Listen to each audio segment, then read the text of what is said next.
if Trump wins that election, obviously those two people will have less influence. Elizabeth Warren will still be in the Congress, but Gary Gensler will no longer be the SEC chairman. So there'll be a new group of elites that are running the SEC. So the question is, though, will that be better or not? I don't honestly know the answer because Donald Trump has spoken very negatively about Bitcoin.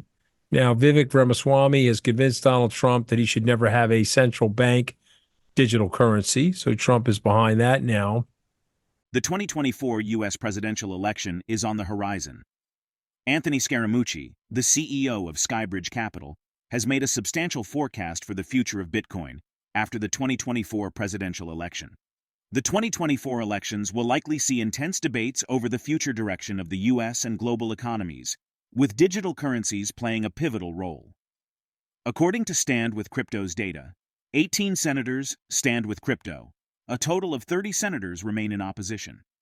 Of the 30 senators opposed to crypto, 23 are Democrats, 5 are Republicans, and 2 are independents. Elizabeth Warren has criticized the SEC for approving the spot Bitcoin ETFs. On social media platform X, Warren stated, "The Securities and Exchange Commission is wrong on the law and policy concerning the Bitcoin ETF decision.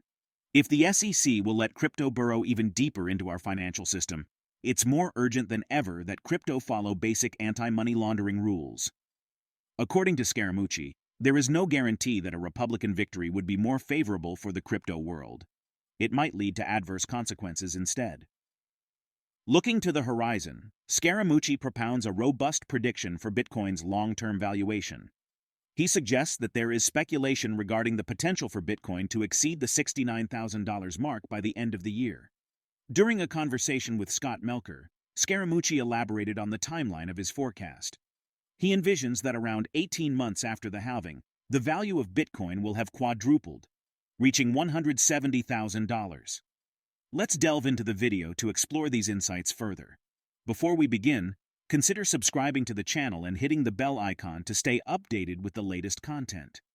I don't think 80-year-old people, Donald Trump, 75-year-old Elizabeth Warren, 80-year-old Joe Biden are the right people to make regulatory decisions about this asset class. So I don't necessarily think a Republican win is going to be better. It may end up being worse in some ways. So we'll have to see, as it relates to crypto in general. Now what's really interesting is yesterday Gensler came out and said, well, despite the fact that we approved against my greater wishes, we approved the ETF, I am now letting you know that may be the last one. I'm not going to approve the Ethereum ETF.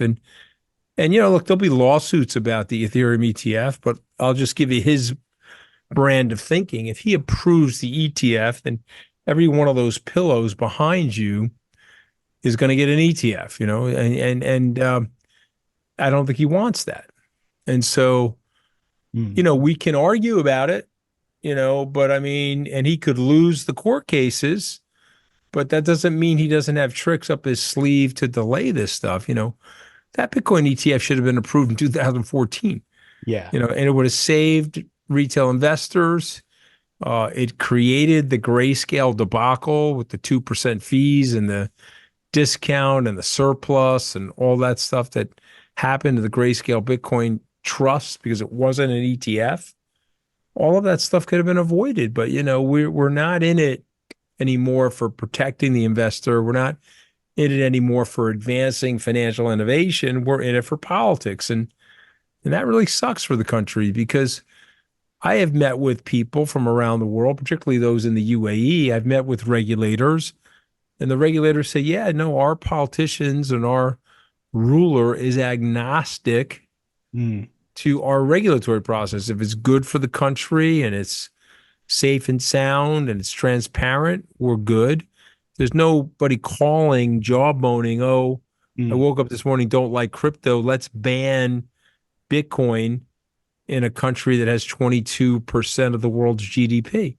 I think you can't see the future, but if the future is exponential, like you and I both believe, then it's very bright. The question is, what's going to happen near term, I don't know the answer to that, but Sure. are we sitting here at an all-time high between now and the end of the year? We have 11 and a half months to go, and we have a big halving cycle taking place in April. Could Bitcoin get through the $69,000 level by Mm. the end of the year? I believe it will. Yeah. I think, Selling will have abated from grayscale, and the machines of Wall Street will be selling this idea to their clients.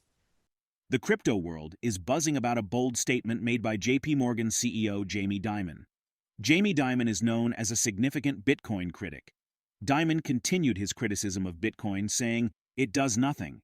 I call it the pet rock," he said. Dimon then corrected himself to say he did think Bitcoin did have some uses. Jamie Dimon has failed to see the good in the coin even when co-financial veterans like BlackRock CEO Larry Fink strongly advocate for the asset. While inquiring about Dimon's statement, Scaramucci contrasts Dimon's perspective, suggesting that Dimon might benefit from doing more homework on Bitcoin. Now, let's turn our attention to the video. He's one of the smartest people in finance. But he's got a vested interest in what he's doing. And he's also got a way of thinking that has made him and his family over $1 billion. He's arguably one of the most successful financial services executives in U.S. economic history, sitting on top of largest, most successful bank in history of the United States. mm, So I have an enormous amount of respect for him. But what I do find with people like Jamie of his vintage, of his era, and I think Jamie's 67 now, if you don't do the homework on Bitcoin and you're opining on it, you're probably opining negatively because of your life experience. But if you do the homework, and contemporaries of Jamie would include people like Stan Druckenmiller, yeah. Paul Tudor Jones, Ray Dalio, those men, they did the homework on Bitcoin and they drew a different conclusion. And I would say something to you that I would hope your viewers and listeners would contemplate. The more homework you do on Bitcoin, the more you go towards Bitcoin. I sort of feel like Bitcoin research and Bitcoin due diligence is a one-way ticket towards Bitcoin. I have yet to find somebody that says, I read everything, I got steeped in the understanding of the code, I got steeped in the understanding of the network and the decentralized nature of the network and the fact that it hasn't been hacked and has been up and running for 14 years. I did all the work and I hate Bitcoin. I have yet to hear anybody do that. So, we'll get there. Jamie's an example of somebody that probably would needs to do the homework. Sure. Larry Fink, on the other hand, 2 years ago, I met with Larry in Abu Dhabi, Mm. and we were in the lobby of the Four Seasons Hotel together. He was very negative on Bitcoin. Right. And he said, well, he was positive on stable coins. He had just made an investment in Circle, but he was very, very negative on Bitcoin. And here we are 2 years later, he's all in and he's talking about the tokenization of assets, the digitization of assets, and he's trying to make IBIT, which is the BlackRock ETF, the largest Bitcoin ETF. In fact, if you took the 11 Bitcoin ETFs, this has been the most successful launch Right. in terms of aggregate dollars in ETF history. So I admire Larry, because Larry, what they say, smart people, when the facts change or they've been influenced by greater knowledge, they change their decisions. You don't have to stay in a certain realm if that realm is no longer accurate. I can't tell you how many times in my life I've gotten something wrong. And what's the move? You got to make an adaptation and you have to admit that you're wrong and go in a different direction. So I admire Larry Fink for that. As the 2024 presidential race heats up, Donald Trump remains a divisive figure. Despite many legal challenges, Trump is currently leading the 2024 presidential election betting pools. According to Polymarket, a crypto betting platform, Trump currently leads with a 55% chance of victory. This outpaces the current president Joe Biden, who stands at a 38% probability of getting re-elected. What is your stance? Share your thoughts in the comment section. If you found this content helpful, give it a thumbs up, and remember to subscribe to stay updated. Thank you for being a part of this journey with us.